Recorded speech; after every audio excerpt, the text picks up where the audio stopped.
Comment un jeune livreur de journaux est-il devenu l'un des hommes les plus riches et les plus respectés du monde? Ce n'est pas le début d'une fable, mais l'histoire vraie de Warren Buffett. Accrochez-vous, car son parcours est une véritable masterclass sur l'investissement et la vie. Tout commence en un œuf de neuf. Wall Street s'effondre, plongeant l'Amérique dans la Grande Dépression. C'est dans ce climat de chaos économique que naît Warren Buffett en 1930 à Omaha, dans le Nebraska. Son père, Raoul Buffett, est courtier en bourse. Imaginez les conversations à table.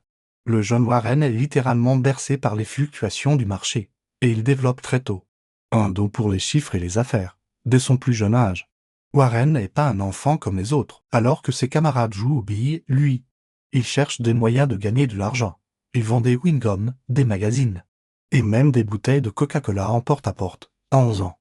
Il fait son premier investissement en bourse. Oui, vous avez bien entendu, 11 ans.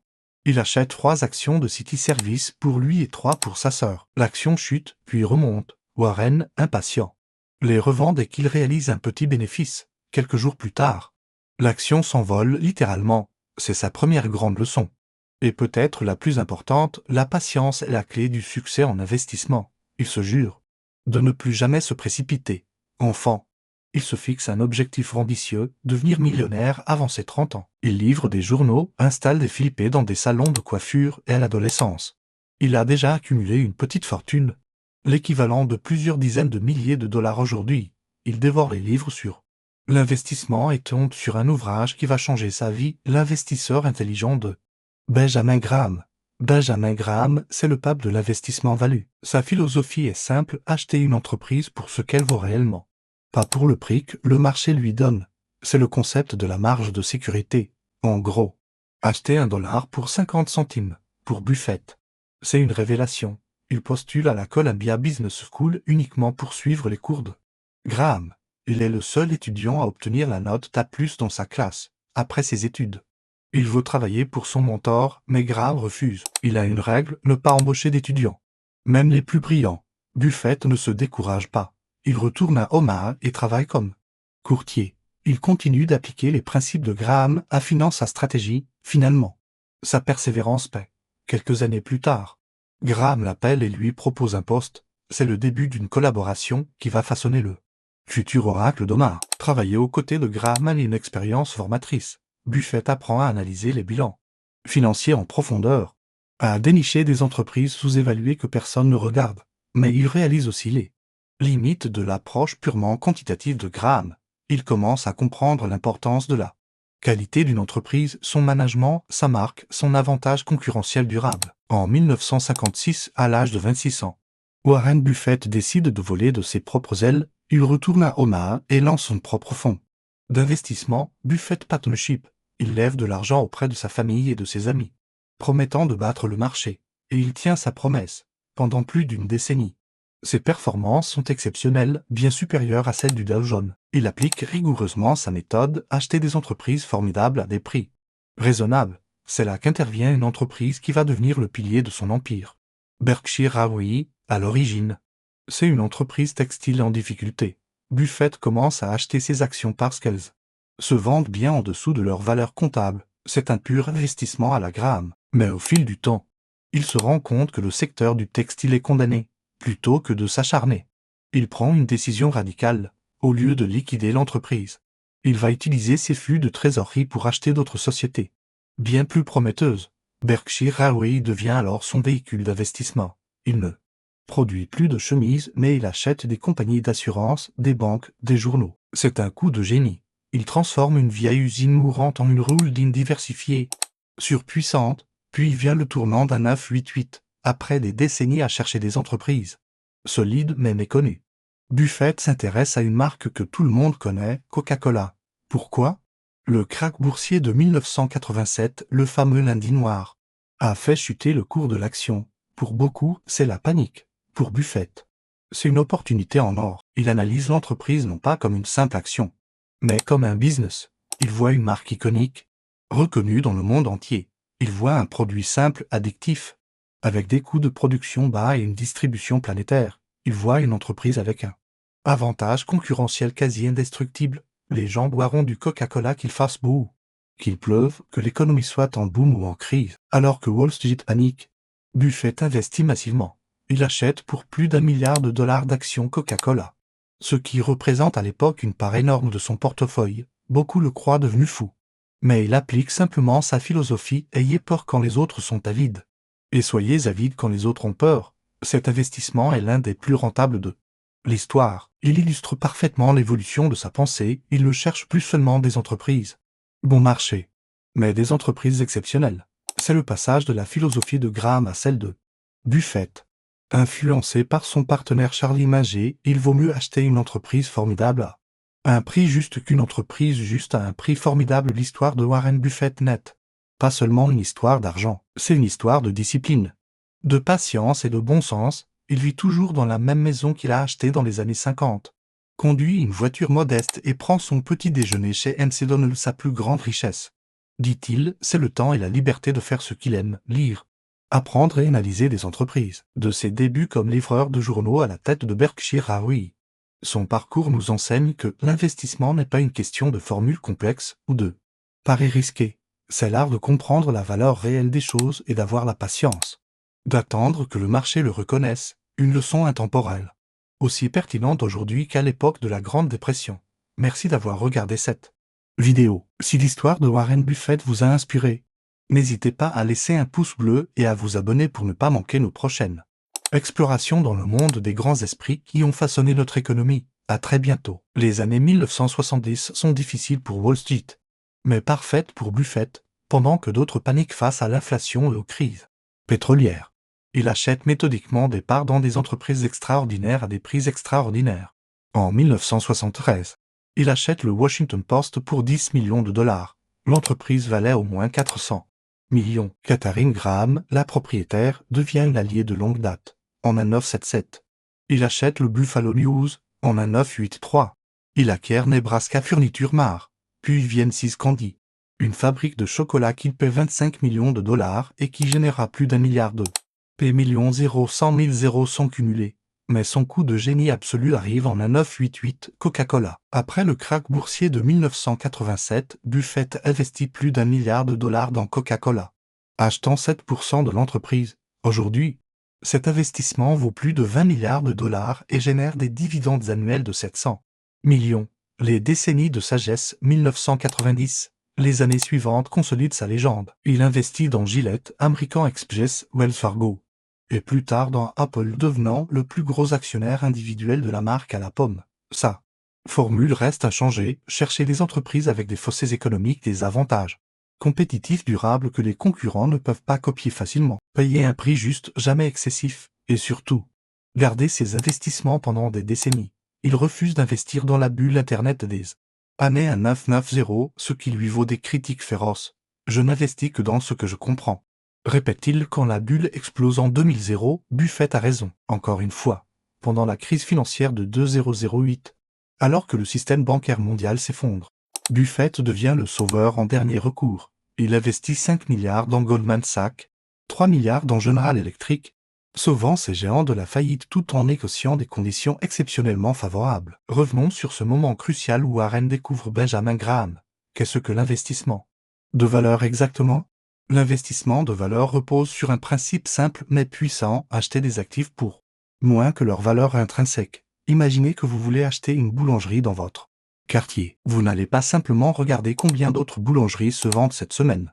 Vous allez analyser combien cette boulangerie génère-t-elle de revenus, quels sont ses coûts, quelle est la qualité de son emplacement, a-t-elle une clientèle fidèle, quel est l'état de ses équipements. C'est exactement ce que fait Buffett avec les actions. Pendant que la majorité des investisseurs achètent et vendent frénétiquement selon les humeurs du marché, Buffett évalue froidement la valeur réelle d'une entreprise. Si le marché la vend pour 50 alors, qu'elle vaut 100. Il achète, puis il attend. La marge de sécurité.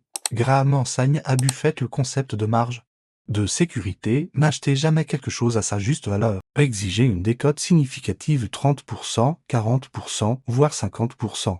Pourquoi? Parce que vous pouvez vous tromper dans votre évaluation. La marge de sécurité vous protège contre vos propres erreurs de jugement. Quand Buffett achète le Washington Post pour 10 millions alors qu'il vaut 400 millions, sa marge de sécurité est énorme, même s'il surévalue l'entreprise de 50%.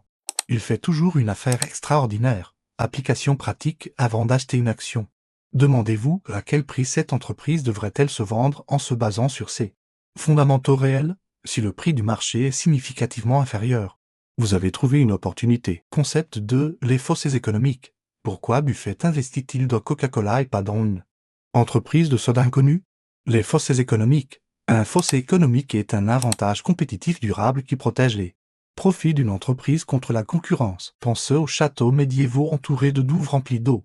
Les ennemis ne peuvent pas facilement attaquer. C'est la même chose en affaires. Coca-Cola possède plusieurs fossés, là. Marque, l'effet réseau, les économies d'échelle. Si ce qu'on dit a un fossé émotionnel, les gens offrent ces chocolats depuis des générations. Apple possède un fossé technologique et une fidélité client exceptionnelle. Application pratique avant d'investir. Demandez-vous, qu'est-ce qui empêche un concurrent de détruire cette entreprise demain? Si vous ne trouvez pas de réponse solide, passez votre chemin. Concept 3. La patience et les intérêts composés. Revenons sur cet investissement initial de $100 que Buffett a fait en 1956 aujourd'hui. Sa fortune personnelle dépasse 100 milliards. Comment? La magie des intérêts composés.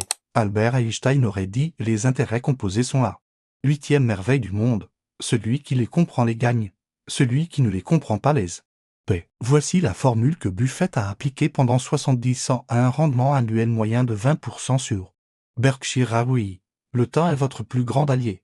Buffett n'a pas fait fortune en DI. Trading, il a acheté des entreprises solides et les a gardées pendant des décennies. Sa citation préférée, notre période de détention favorite est, pour toujours, application pratique, commencez à investir le plus tôt possible, même avec de petites sommes. Rappelez-vous, en 2008, quand le monde financier s'effondre, Buffett investit massivement. En 1999, pendant l'euphorie Ethernet, il refuse de participer. Pourquoi? Soyez craintif quand les autres sont avides. Et avide quand les autres sont craintifs. C'est peut-être sa citation la plus célèbre. Et elle capture l'essence de la psychologie de l'investissement. Les marchés ne sont pas rationnels. Ils sont gouvernés par deux émotions puissantes, la peur et la cupidité. Pendant les bulles, la cupidité domine. Tout le monde veut devenir riche rapidement. Les prix montent bien au-delà de toute valeur raisonnable. Pendant les crises, la peur règne. Même les meilleures entreprises voient leurs actions chuter à des prix dérisoires. Buffett fait exactement l'inverse de la foule. Quand tout le monde panique et vend, il achète les meilleurs actifs à prix soldé. Quand tout le monde devient fou d'optimisme et que les prix explosent, il attend patiemment, assis sur sa trésorerie, en 2008 pendant que les banques font faillite. Buffett négocie avec Goldman Sachs, il leur prête 5 milliards de dollars. Mais aux conditions suivantes, 10% d'intérêt annuel garanti. Plus de hauts jeunes lui permettant d'acheter 5 milliards d'actions supplémentaires à prix fixe. C'est l'équivalent financier d'acheter une Ferrari en pleine crise pour le prix d'une voiture d'occasion. Avec la garantie que vous pourrez en acheter une deuxième au même prix plus tard. Application pratique, développer une discipline émotionnelle, créer un plan d'investissement et respectez-le. Quelles que soient les turbulences du marché, les meilleures opportunités arrivent quand tout le monde est terrifié. Concept 5, le cercle de compétences. Pourquoi Buffett refuse-t-il d'investir dans la technologie pendant les années 1990? Il ne comprend pas ces entreprises.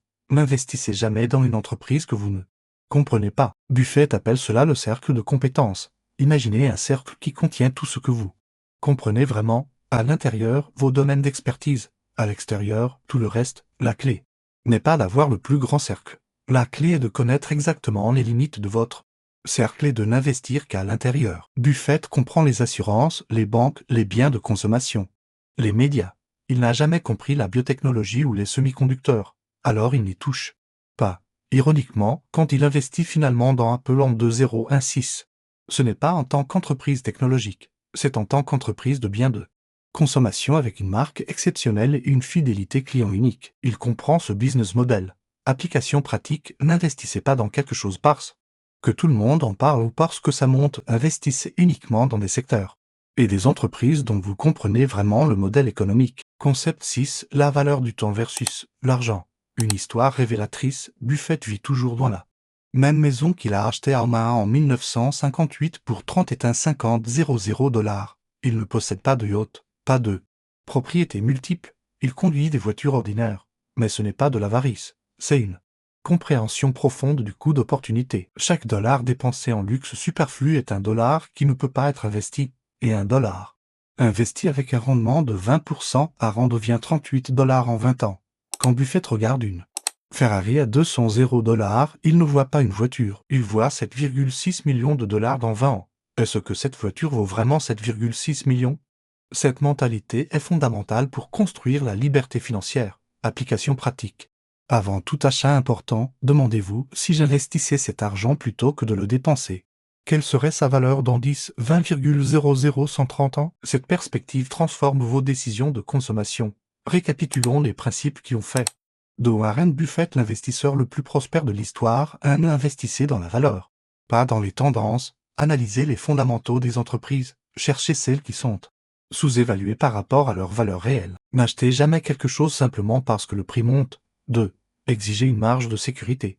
N'achetez pas à la juste valeur. Attendez les opportunités où vous pouvez acheter significativement en dessous de la valeur intrinsèque. Cette patience vous protège contre vos erreurs de jugement. 3. Cherchez les fossés économiques. Privilégiez les entreprises avec des avantages compétitifs. Durable, marque puissante, effet réseau, économie d'échelle. Propriété intellectuelle. Ces fossés protègent les profits à long terme. 4. Laissez le temps travailler pour vous. Les intérêts composés sont votre plus grand allié. Commencez tôt, investissez régulièrement. Ayez l'horizon le plus long possible. Buffett n'est pas devenu milliardaire avant 56 ans. La vraie richesse se construit sur des décennies. 5. Maîtrisez vos émotions. Le marché est un vote de popularité à court terme, mais une balance à peser la valeur à long terme. Quand les autres paniquent, cherchez les opportunités. Quand les autres sont euphoriques, soyez prudent. 6. Restez dans votre cercle de compétences. N'investissez que dans ce que vous comprenez vraiment. Il vaut mieux passer sur une opportunité que de risquer votre argent dans quelque chose que vous ne maîtrisez pas. 7. Pensez en coût d'opportunité. Chaque euro dépensé en consommation est un euro qui ne peut pas travailler pour vous. Distinguez les dépenses qui enrichissent votre vie de celles qui appauvrissent votre futur. Comment appliquer ces principes dès aujourd'hui? Commencez par éduquer vos finances personnelles. Lisez L'investisseur intelligent de Benjamin Graham, comme Buffett l'a fait à 19 ans. Analysez vos dépenses, identifiez où votre argent paraît, éliminer les fuites inutiles, redirigez cet argent vers l'investissement. Construisez un portefeuille diversifié d'entreprises de qualité. Avec des fossés économiques, si vous débutez, les ETF sur indice peuvent être un excellent point de départ. Automatisez vos investissements, mettez en place des virements automatiques mensuels vers vous. Compte d'investissement. Payez-vous en premier. Développez votre patience, résistez à la tentation de vérifier vos investissements quotidiennement. Pensez sur 5, 10, 20 ans minimum. Continuez d'apprendre. Buffett passe 80% de son temps à lire et réfléchir. L'éducation financière est un investissement qui rapporte toute votre vie. La liberté financière n'est pas un rêve inaccessible. C'est le résultat mathématique de décisions intelligentes. Répétées sur une longue période, Warren Buffett le prouve, vous n'avez pas besoin d'être le plus intelligent ni le plus chanceux. Vous devez être discipliné, patient et rationnel. Si cette histoire vous a inspiré, si ces principes résonnent en vous, je vous invite à passer à l'action dès maintenant. Abonnez-vous à Plan Liberté Financière et activez la cloche de notification pour ne manquer aucune de nos analyses approfondies sur les plus grands investisseurs et les stratégies qui fonctionnent vraiment. Laissez un like si vous avez appris quelque chose de nouveau aujourd'hui. Cela nous aide énormément à toucher plus de personnes qui, comme vous, cherchent à construire leur liberté financière. Dites-moi en commentaire quel est le principe de Warren Buffett qui vous parle le plus. Est-ce la patience, l'investissement de valeur, le contrôle émotionnel? Partagez vos réflexions. Je lis tous les commentaires. Et si vous voulez aller plus loin, je vous recommande notre vidéo sur Charlie Munger, le bras droit de Buffett pendant 60 ans, qui explique la psychologie de l'investissement et les biais cognitifs qui détruisent la plupart des portefeuilles. Rappelez-vous, la liberté financière n'est pas une destination. C'est un voyage. Et ce voyage commence par une seule décision, celle d'investir en vous-même et dans votre éducation financière. À très bientôt pour une nouvelle histoire qui changera votre vision de l'argent et de l'investissement.